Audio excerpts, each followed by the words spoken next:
देखिए अभी तक हमने जो क्वेश्चंस किए हैं उन क्वेश्चंस में नया बिजनेस था और वहां पर ओपनिंग कैपिटल इंट्रोड्यूस वाली बता रखी थी। अब ये हमारे पास पुराना बिजनेस है। पुराने बिजनेस में या तो ओपनिंग कैपिटल दे रखी हो, इन केस हमें ओपनिंग कैपिटल नहीं दे रखी है तो हमें ओपनिंग स्टेटमेंट ऑफ अफेयर्स बनाना पड़ेगा, ओपनिंग कैपिटल निकालनी पड़ेगी, क्लोजिंग स्टेटमेंट ऑफ अफेयर्स बनाकर क्लोजिंग कैपिटल निकालनी पड़ेगी और उसके बाद हमें इनकम स्टेटमेंट बनाना पड़ेगा।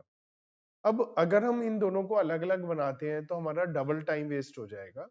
तो उसकी बजाय हम लोग क्या करेंगे, इसको अलग अलग बनाने की बजाय हम इस फॉर्मेट में बना लेंगे। ये फॉर्मेट बना लीजिए जिसके अंदर आप असेट्स और liabilities, statement of affairs, asset और लाइबिलिटी और डेट के हिसाब से आप दोनों ओपनिंग और क्लोजिंग कॉलमर फॉर्म में बना लेंगे ताकि हमें कंटेंट दो दो बार ना लिखना पड़े, तो हमारा टाइम सेव हो जाएगा।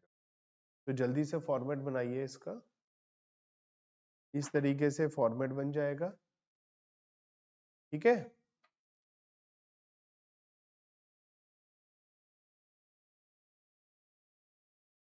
तो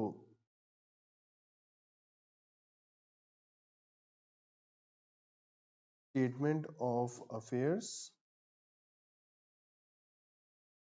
हाँ जी, ओपनिंग कैपिटल ओपनिंग वाले इंफॉर्मेशन से और क्लोजिंग कैपिटल क्लोजिंग वाली इंफॉर्मेशन से निकलेगी। Statement of affairs of mister H,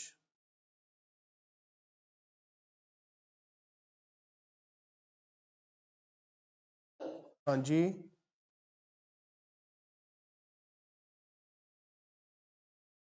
तो यहाँ पर लाइबिलिटीज और डेट डाल देंगे 1/4/20 और 31 मार्च 21, और असेट्स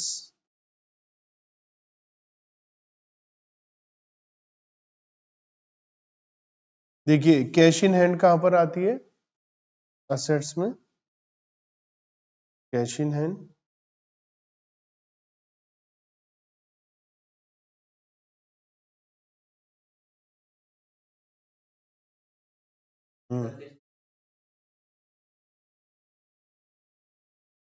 बैंक बैलेंस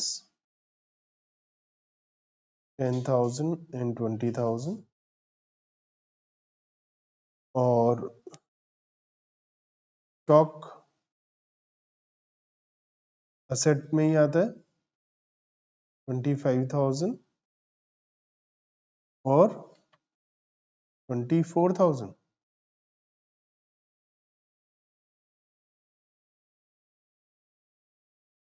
उसके बाद सन्डी डेटर्स, सन्डी डेटर्स 10,000 और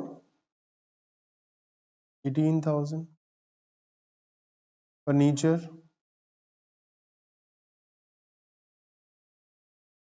20,000 और 18,000, इक्विपमेंट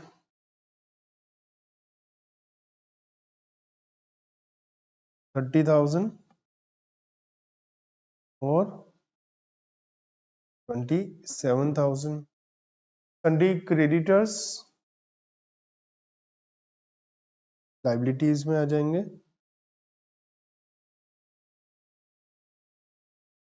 15,000 और 12,000।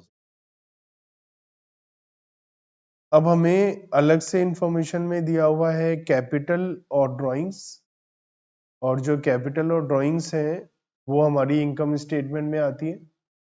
तो अभी हम इसका टोटल कर लेते हैं और बैलेंसिंग फिगर निकाल लेते हैं, ओपनिंग कैपिटल एंड क्लोजिंग। तो हमारा ओपनिंग असेट्स का टोटल क्या आ रहा है, ओपनिंग असेट्स का टोटल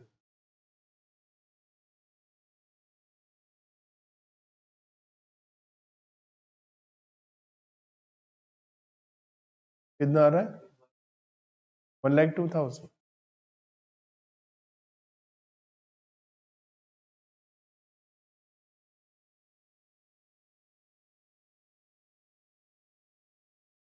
और कैपिटल बैलेंसिंग फिगर कितना आ गया?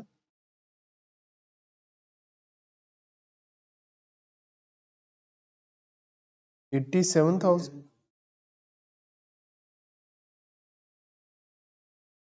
ठीक है, और क्लोजिंग बैलेंस शीट का स्टेटमेंट ऑफ अफेयर का टोटल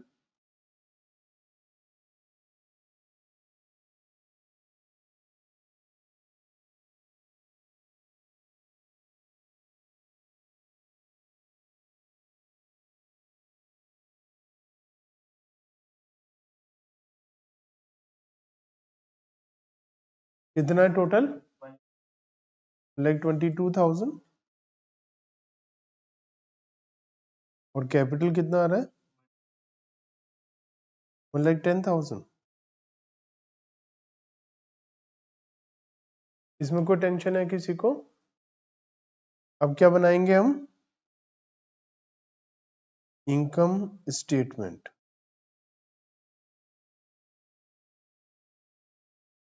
सबसे पहले क्या लिखते हैं? क्लोजिंग कैपिटल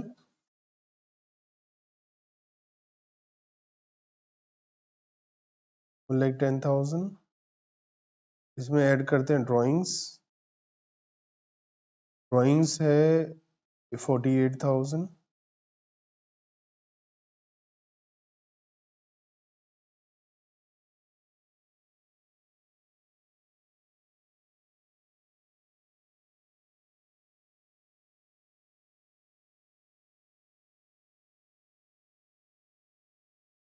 टोटल आ गया 1,58,000। इसमें से लेस करते हैं एडिशनल कैपिटल,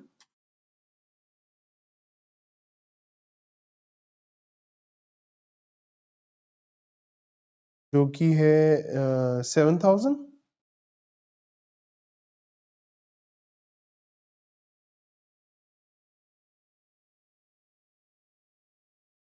और ओपनिंग कैपिटल 87,000। टोटल कितना आ गया? 94,000।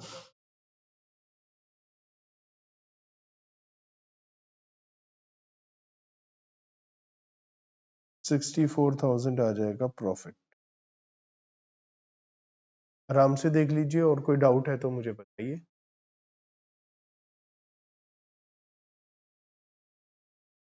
चलिए करते हैं क्वेश्चन नंबर 10। बिल्कुल ऐसे ही करेंगे, फटाफट से करिए, फिर मैं चेक कराता हूं। चलिए आते हैं नेक्स्ट क्वेश्चन पर, जो कि है क्वेश्चन नंबर 11।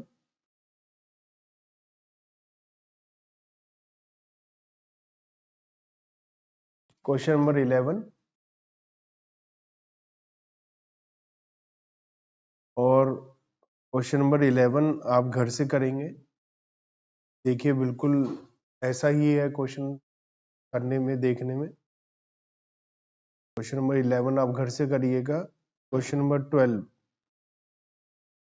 क्वेश्चन नंबर 12 भी मिलता जुलता है, बस यहाँ पर थोड़ा सा हमें इंफॉर्मेशन इस तरीके से दिया हुआ है कि इन्होंने 1,000 रुपीज पर वीक विड्रॉ किया है पर्सनल एक्सपेंस के लिए। आपको पता है एक साल में कितने वीक होते हैं? 52। तो 52,000 रुपीज का ड्रॉइंग है, और इन्होंने इन्वेस्टमेंट को बेचा है 1,60,000 में 2% प्रीमियम पर, मतलब 2% एक्स्ट्रा में। तो 3,200 एक्स्ट्रा हो जाएंगे, तो 1,63,200 में सेल आउट किया, और वो पैसा इन्वेस्ट कर दिया बिजनेस में, मतलब एडिशनल कैपिटल है 1,63,200। तो वैसा ही हो जाएगा ये। तो इसे भी आप घर से करेंगे। क्वेश्चन नंबर 12,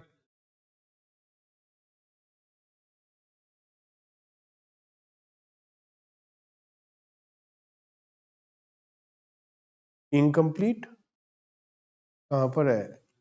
इनकम्प्लीट रिकॉर्ड मतलब सिंगल एंट्री सिस्टम।